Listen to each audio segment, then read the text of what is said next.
ચાલુ કરો.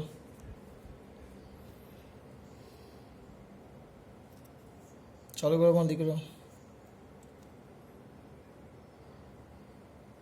વિદ્યુત ચુંબકીય પ્રેરણ અંગેના ફેરાડેના નિયમ મુજબ ખાલી જગ્યા. વિદ્યુત ચુંબકીય પ્રેરણ અંગેનો ફેરાડેનો નિયમ મને બીજું કંઈ યાદ નથી. 11મો MCQ હું ચાલુ કરું. 11મો બરાબર, એના પહેલાં 11મો MCQ ચાલુ કરું એના પહેલાં ફેરાડેનો નિયમ આપણે યાદ કરવો પડે. કોનો નિયમ બેટા? ફેરાડેનો. કોનો નિયમ યાદ કરવો પડે? ફેરાડેનો. શું હતો ફેરાડેનો નિયમમાં? કોઈ દીકરાને યાદ છે ફેરાડેનો નિયમ? ખાલી સૂત્ર સ્વરૂપે લખાવો તો ફેરાડેનો નિયમ શું હતો સૂત્ર સ્વરૂપે? એક જણ બોલે ગમે તે. ફેરાડેનો નિયમ સૂત્ર સ્વરૂપે શું હતો દીકરા?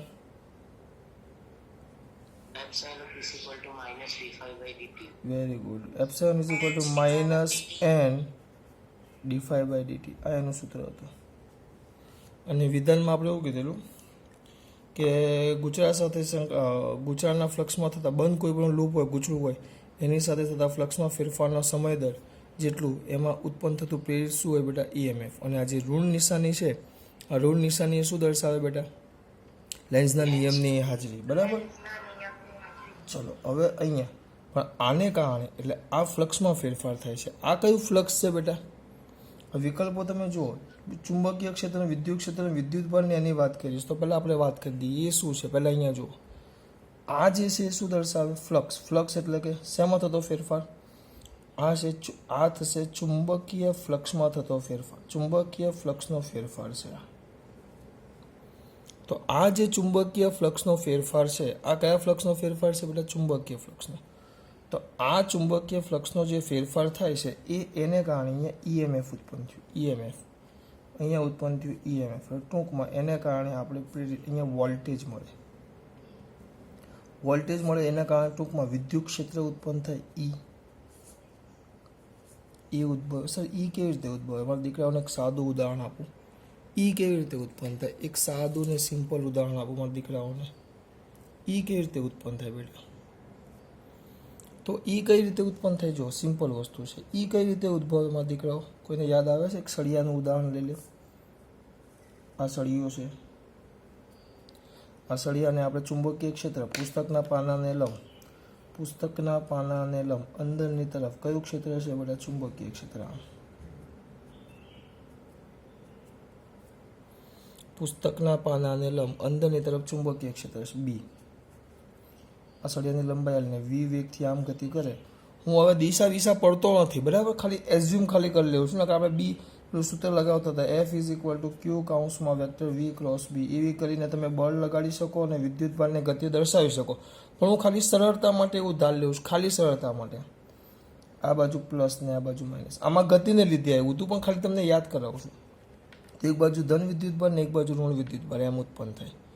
એક બાજુ ધન વિદ્યુત ભાર ને એક બાજુ ઋણ વિદ્યુત ભાર એમ ઉત્પન્ન થાય. ટૂંકમાં અહીંયા EMF ઉત્પન્ન થયું. તો EMF કોને કારણે થયું? ફ્લક્સમાં. આ ગતિ કરે એટલે આની સાથે સંકળાયેલા ફ્લક્સમાં શું થશે? ફેરફાર. તો ચુંબકીય ફ્લક્સમાં ફેરફાર થાય એટલે કે ચુંબકીય ક્ષેત્રનું અહીંયા આ પ્લસ ને આ માઇનસ થયું, આ પ્લસ ને આ માઇનસ થયું, એટલે એનું શેમાં રૂપાંતર થયું કહેવાય? વિદ્યુત ક્ષેત્રમાં. ચુંબકીય ક્ષેત્રનું શેમાં રૂપાંતર થયું કહેવાય? વિદ્યુત ક્ષેત્રમાં. એટલે જો લખેલું છે, બદલાતું જતું ચુંબકીય ક્ષેત્ર વિદ્યુત ક્ષેત્ર ઉત્પન્ન કરે છે. કારણ કે આ છેડો પ્લસ ને આ છેડો માઇનસ. તો વિદ્યુત ક્ષેત્ર ક્યાં આવશે? પ્લસથી માઇનસ તરફ. ચલો 11મો પૂરો. ખબર પડે? એક MCQ પતે એટલે તરત હાથ ઊંચો કરી દેવાનો બેટા. 11મો પૂરો. બરાબર, બસ આટલાને જ ખબર પડી બેટા. પછી આવશે 12મો.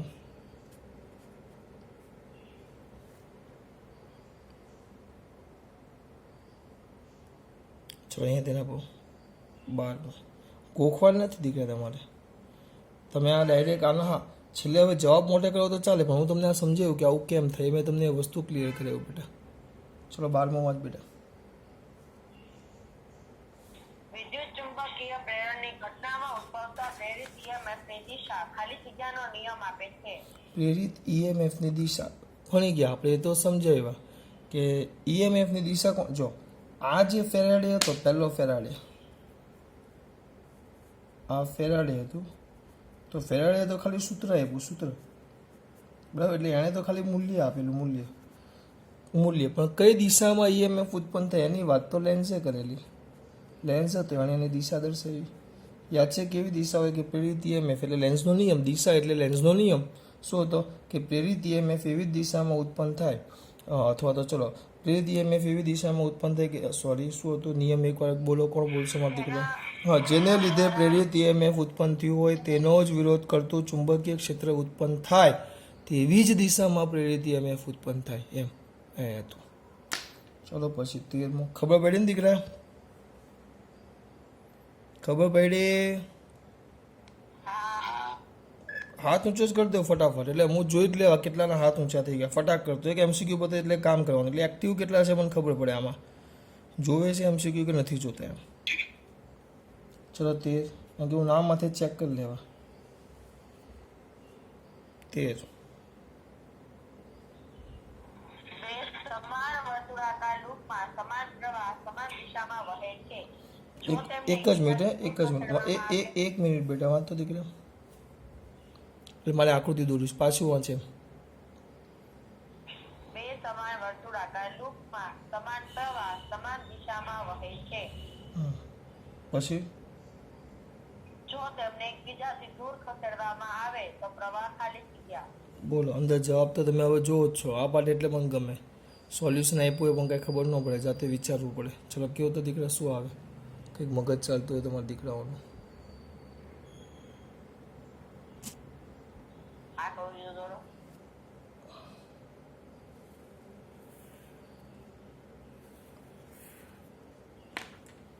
બંનેમાં સમાન દિશા એટલે આમ પ્રવાહ જાય છે નીચે તરફ, આમ.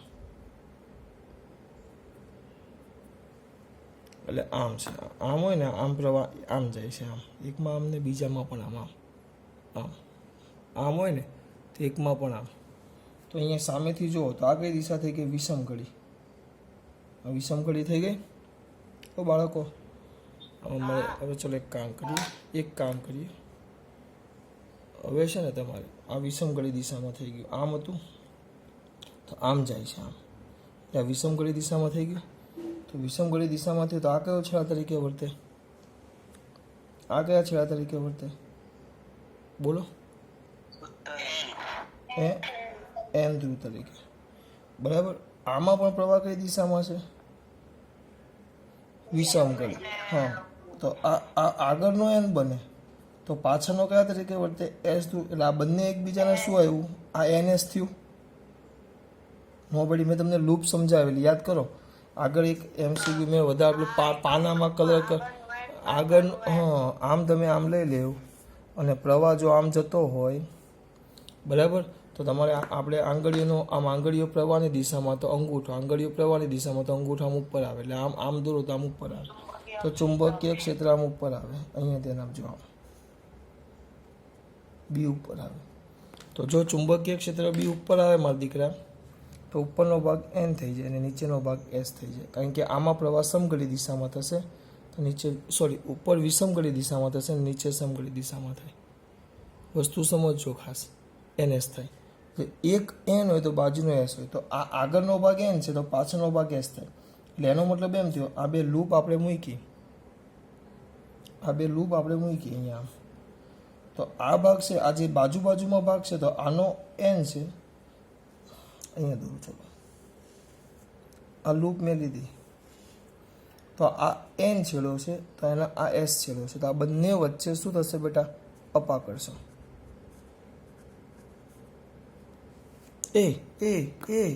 સોરી પણ ભાઈ, એટલે તો હું બૂમો પાડું છું. આકર્ષણ, અપાકર્ષણ ન થાય એટલે તો મને ખબર છે ભાઈ. બંને વચ્ચે આકર્ષણ થાય. હવે આ બંને વચ્ચે આકર્ષણ થાય, બંને એકબીજાને ખેંચે, પણ એ લોકોએ તમને ક્યાં લઈ જવાની વાત કરી છે? દૂર. તમે દૂર લઈ જવાની વાત કરી છે. દૂર લઈ જાય તો એનો મતલબ શું થયો બેટા? દૂર લઈ જાય તો મારે આ આકર્ષણનો વિરોધ કરીને લઈ જવું પડે, એટલે મારે કાર્ય કરવું પડે. તો એ કાર્યને કારણે આપણને આમાં પ્રવાહ બીજો વધારાનો મળે. આ આકર્ષણનો વિરોધ કરીને દૂર લઈ જવા માટે મારે કાર્ય કરવું પડે, અને એ જે કાર્ય કરવું એ કાર્યને કારણે કાર્ય કરવું પડે. એ કાર્યને કારણે મને પ્રવાહ મળે, થોડુંક ઈએમએફ ઉત્પન્ન થાય. અને એ કાર્યને કારણે પ્રવાહ મળે, જેને કારણે બસ પ્રવાહ મળે એમ. ઓ બાળકો જાગો છો? ચલો આગળ પછી કયો આવ્યા? 14મો. બોલો બેટા 14મો. આ રવનો દ્વારા L લંબાઈના ચોરસ લૂપને આકૃતિમાં બતાવ્યા પ્રમાણે સમાન ચુંબકીય ક્ષેત્ર Bમાં મૂકેલું છે. જો તેને V વેગથી ચુંબકીય ક્ષેત્રમાં ગતિ કરાવવામાં આવે તો લૂપમાં પ્રેરિત થતો પ્રવાહ ચુંબકીય ક્ષેત્રની અંદર જ ગતિ કરાવવાનું કહે છે. એને ક્ષેત્રની બહાર કાઢવાની વાત નથી થતો.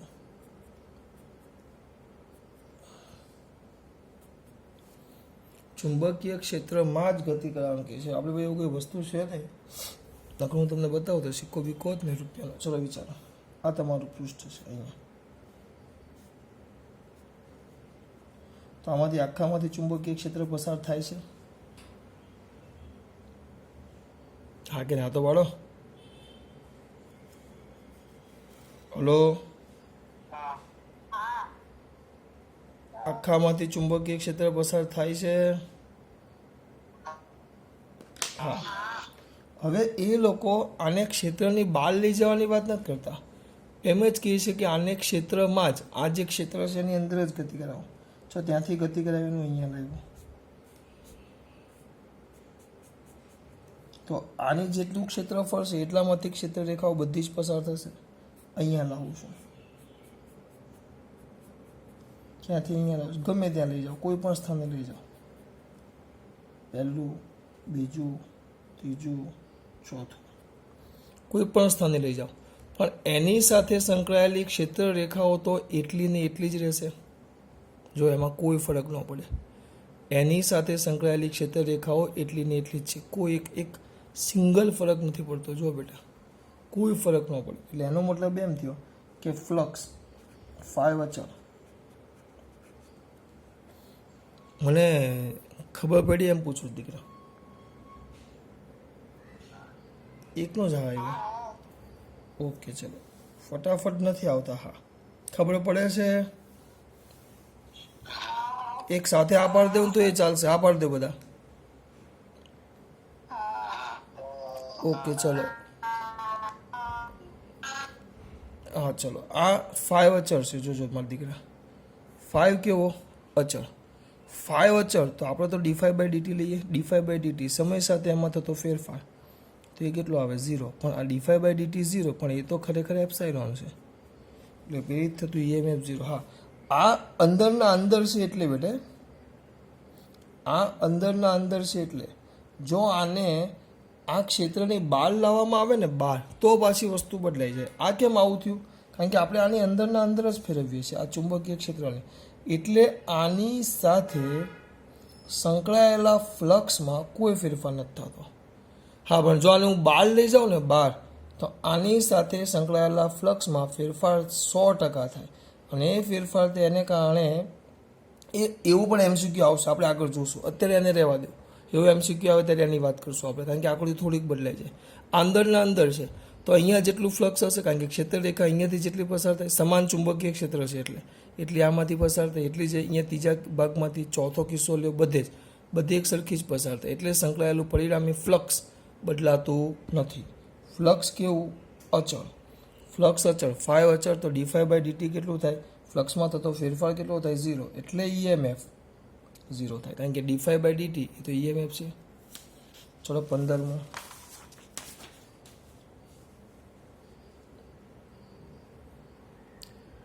બોલો 15મો MCQ બેટા.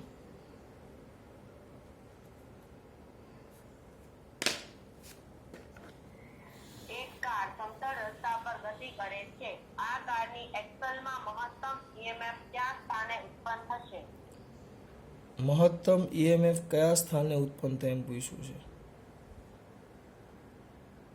ચલો અહીંયા ધ્યાન આપો. કેમ આમ થાય છે? ચલો, કયા સ્થાને ઉત્પન્ન થાય તમને કીધું છે. હવે એક્સેલ એટલે ખબર પડે. એક્સેલ એટલે આ 4 વ્હીલ હોય, આમ 4 વ્હીલ.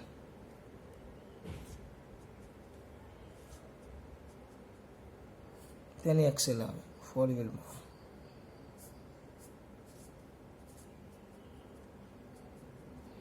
આમ એક્સેલ આવે ફ્રેમ એની. તો આ જે છે એક્સેલ છે, આ ટાયર જોડેલા છે બરાબર. તો ક્યાં ગયું? કાર સમતલ રસ્તા પર ગતિ કરે છે તો કારના એક્સેલના મહત્તમ ઈએમએફ કયા સ્થાને હશે? મહત્તમ ઈએમએફ તમને પૂછ્યું છે. મહત્તમ ઈએમએફ કયા સ્થાને હશે બોલો? તો એના માટે તમારે પહેલાં પૃથ્વી દોરવી પડશે. ચલો અહીંયા જુઓ, બોલ ને બેટા, જે ચાલે છે ચાલો. આ એક્સેલ છે આપણી, આ પૃથ્વી છે.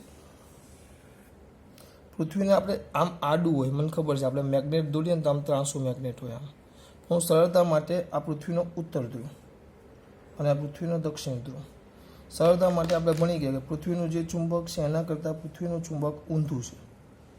એટલે જે એનો ઉત્તર ધ્રુવ છે તે એનો દક્ષિણ ધ્રુવ છે ચુંબકનો, પૃથ્વીના ચુંબકનો. આ ભૌગોલિક છે, આ ભૌગોલિક એટલે કે આપણે ઓરિજિનલ એમ ભૌગોલિક ભૂગોળ પ્રમાણે. અને ચુંબક જે છે પૃથ્વીનું, કે જ્યાં એન છે ત્યાં એસ છે અને જ્યાં એસ છે ત્યાં એન છે, ઊંધું છે. તો ચુંબકીય ક્ષેત્ર તમે આમ લ્યો તો એનથી આમ એસ તરફ આવે, આમ એટલે આમ એનથી એસ એટલે આમ આવે.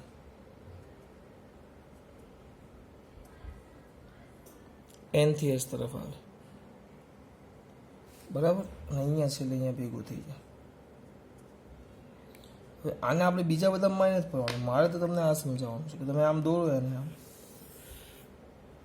હવે હું એટલું જ કહીશ કે ચુંબકીય ક્ષેત્ર અહીંયા જશો ને તો અહીંયા હવે અહીંયા આમ આવશે અંદર તરફ જતી દિશામાં, અહીંયા બહાર જતી દિશામાં, અને અહીંયા આમ સમાંતર અક્ષ પાસે આમ છે એટલે અક્ષ પાસે સોરી આ ધ્રુવો પાસે આમ લંબ હોય ચુંબકીય ક્ષેત્ર. અહીંયાથી દોર્યું આના પરથી આમ લંબ હોય અને વિષુવવૃત્ત પાસે આમ સમાંતર હોય.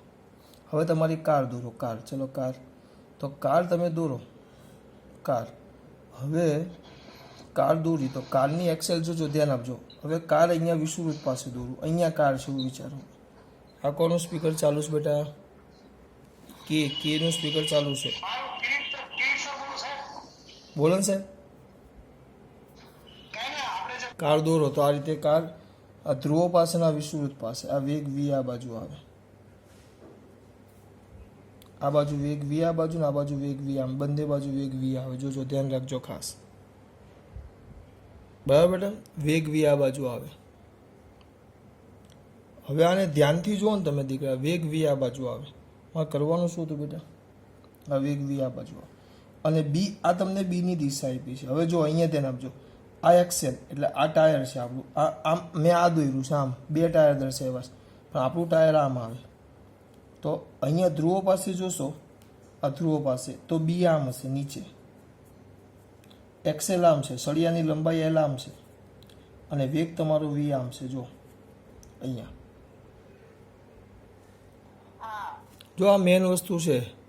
તો આ 3 બી વી એલ, આપણું ઈએમએફનું સૂત્ર હતું epsilon is equal to B V L. અને કીધેલું કે મહત્તમ માટે આ કિંમત કેટલી હોવી જોઈએ? 3 એકબીજાને લંબ હોવા જોઈએ. ધ્રુવો પાસે જુઓ તો ગાડી આમ જાય છે, આમ. તો તમે ત્યાં ટાયર દોરો અહીંયા, તો ટાયર આપણા આમ છે, જોજો આ સળિયો છે. તો ગાડી જાય છે, આ બી પણ ઉપર છે અને વેગ પણ ઉપર છે, બંને એક જ દિશામાં છે. જ્યારે આપણે શરત કહી હતી બંને લંબ હોવા જોઈએ, અહીંયા બંને સમાંતર છે. અહીંયા 3 લંબ છે એટલે અહીંયા લંબ થાય એટલે ધ્રુવો પાસે લંબ થાય. ધ્રુવો પાસે ઈએમએફ મહત્તમ હોય અને અહીંયા બે સમાંતર છે એટલે ત્યાં 0 હોય. અંદર લખેલું હશે જુઓ. ઓ બાળકો, ચલો પછી કયો આવ્યા 15 પછી? બોલ ને બેટા. હે કકરવૃત્ત તો બેટા અહીંયા કશે, અહીંયા જો કકરવૃત્ત મકરવૃત્ત ક્યાં આવે? આ વિષુવરેખા આવે ને, પહેલાં એમ કહો મને. બરાબર, કકરવૃત્ત ઉપર આવે કે નીચે? મને યાદ નથી ખાલી. કકરવૃત ઉપર કે મકરવૃત? કકરવૃત ક્યાં આવે? નીચે નીચે ન આવે, બામ મને એ નથી શ્યોર એટલે પૂછું છું ક્યાં આવે કર્કવૃત, મને યાદ નથી. અહીંયા એક ઉપર કર્કવૃત ને અહીંયા મકરવૃત એવું કંઈક આવે એ મને શ્યોર છે, પણ કેવું છે ખબર નથી. ક્યાં આવે? ચાલ જ્યાં આવે બે લેખા છે. હવે સર નીચે હોય તો જ ભારતમાંથી પસાર થાય. કોણ બોલ્યું? આ કોણ છે? આ ભારતમાંથી પસાર? આ કર્કવૃત છે. ચલો કર્કવૃત છે. આટલા બધા વિષુવવૃત્ત. મારે એના હાથે નથી પાડવું અત્યારે, બરાબર? મારે શું સમજાવવાનું છે તમને? આ કર્કવૃત છે. જુઓ તો અહીંયા વચ્ચે છે, તમે આમ ગોળો લ્યો, આમ ગોળો તો નીચે રાખ્યું ને આપણે, અહીંયા છે. તો તમારી એક્સેલ દોરશો ને, જો એટલે બી છે ને, આમ બી આમ સીધું ન આવે, બી આમ ક્રોસ આવશે. એટલે તમારી એક્સેલ અહીંયા દોરો આમ કરીને ગાડીની, તો બી આમ ક્રોસ થશે. આ બી થયું, એની લંબાઈ એલ થઈ, અને વેગ પાછો આ બી આમ ક્રોસમાં, બી કેમ જાય આમ ક્રોસમાં, વેગ પાછો અહીંયા સ્પર્શકની દિશામાં આમ આવશે. એટલે બધા લંબ ન હોય, કંઈક ખૂણે આવશે. એક્સેલ લંબાઈ એલ છે, કારણ કે અહીંયા કમ્પ્લીટ સ્પર્શકની દિશામાં આપણે બી દોરતા જવાનું એમ. એ રીતે અહીંયા ખૂણા આવે એટલે અહીંયા મૂલ્ય મળે, 0 ન મળે પણ કંઈક મૂલ્ય મળે, કંઈક મૂલ્ય. ચાલો અહીંયા તો કમ્પ્લીટ મેં તમને કીધું આ બે સમાંતર જ થઈ ગયા, બી ને વી, એટલે અહીંયા 0 જ થઈ જાય ને અહીંયા એનું કંઈક મૂલ્ય મળે. ચલો બરાબર સવાલમાં પૂરાનો. પછી આગળ કોઈ સવાલ હોય તો કયો એવા? જો આ ચલો 16મો બેટા.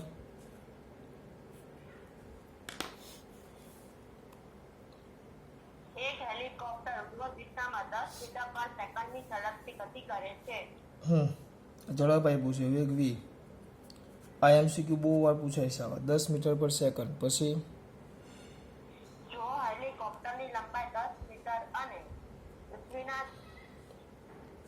એલ બરાબર 10 મીટર અને પૃથ્વીના ચુંબકીય ક્ષેત્રનો સંક્ષેપિત ઘટક 1.5 ગુણ્યા 10⁻³ વેબર પર મીટર સ્ક્વેર. 1. સમસ્થિતિજ ઘટક એટલે BH કહેવાય. BH બરાબર 1.5 ગુણ્યા 10⁻³ વેબર પર મીટર સ્ક્વેર તો હોય તો હેલિકોપ્ટરના અગ્રભાગ અને પૃષ્ઠભાગ વચ્ચે ઉદ્ભવતું પ્રેરિત વિદ્યુત ચાલક બળ કેટલું હોય? સસ્તાવાનું હેલિકોપ્ટર છે આપણું, બજેટમાં આટલું જ આવે હેલિકોપ્ટર છે.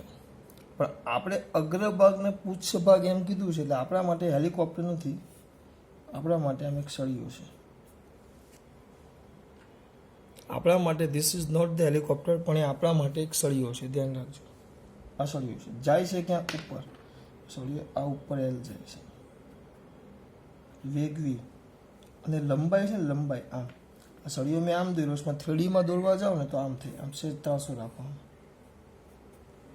આવ્યું, બરાબર?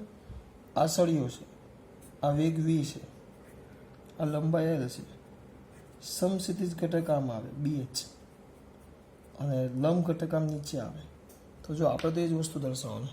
સળિયો આમ રાખો, સળિયો આમ છે, બરાબર? પણ હું આમ તમને આમ લાગે છે, એમ નથી. આમ છે, આમ લાગે, આમ નથી. સળિયો આમ છે, ઉપર આવે એટલે વેગ વી આમ, અને બીજું બાકી રહી ગયું, અને સળિયો આમ, અને શું કીધું બોલે આપણે? ચુંબકીય ક્ષેત્રનો ઘટક આમ. એટલે ત્રણે એકબીજાને લંબ થઈ જશે. એટલે આપણું સૂત્ર એપ્સાઇલોનનું સૂત્ર જ હતું આપણું. Epsilon is equal two BVL, એલના જગ્યાએ સોરી BVL, પણ સમસ્થિતિજ ઘટક છે એટલે BHVL. બસ આની અંદર કિંમત મૂકી દેવાની. એટલે કોઈ થીટા બીટા આપ્યો છે, પણ આપણે એને કંઈ જરૂર છે નહીં, કારણ કે આપણે હંમેશા એવો જ બી પસંદ કરવાનો કે જે બી, હા આ સમસ્થિતિજ ઘટક આપ્યો છે, આપણે એવો બી પસંદ કરવાનો જે VL અને બી ત્રણે એકબીજાને લંબ થવા જોઈએ, તો EMF ઉત્પન્ન થાય. તમે સર BV લઈએ તો BV લેવું તો ન ચાલે. કેમ BV લેવું તો ન ચાલે? BV આમ નીચે કે ઉપર, તો ખૂણો 180 કે કેટલો થઈ જાય બેટા? 0 નો, તો EMF 0 થઈ જાય. ઓલવેઝ આપણે આ ત્રણે લંબ, આ આપણે એમ જ યાદ રાખવાનું કે મારે આ ત્રણે ઘટક હંમેશા લંબ લંબ ને લંબ જ હોવા જોઈએ. પછી કિંમત મૂકી દીધી છે. ઈએમએફ ઉત્પન્ન કરવા માટે પણ કમ્પલસરી આપણો મુદ્દો યાદ હોવો જોઈએ. આવી રીતે 3 3 એકબીજાને લંબ હોવા જોઈએ. લંબાઈ બી, લંબાઈ આમ છે, બી વેગ વી ઉપર આવે આમ છે, અને બી તમારો આમ જાય છે. 3 3 એકબીજાને લંબ છે. ચો બેટા ખબર પડી દીકરાઓ? ખબર પડી? અમુકે હાથ ઊંચા કરી જ દીધા. હાથ તરત ઊંચા કરી દે બેટા ફટાફટ એમ, એટલે મારે ટાઈમ બગડે નહીં. કારણ કે બધાના હા સંભળાતા નથી, પણ બધાના હાથ મને દેખાય છે નામ હાથે.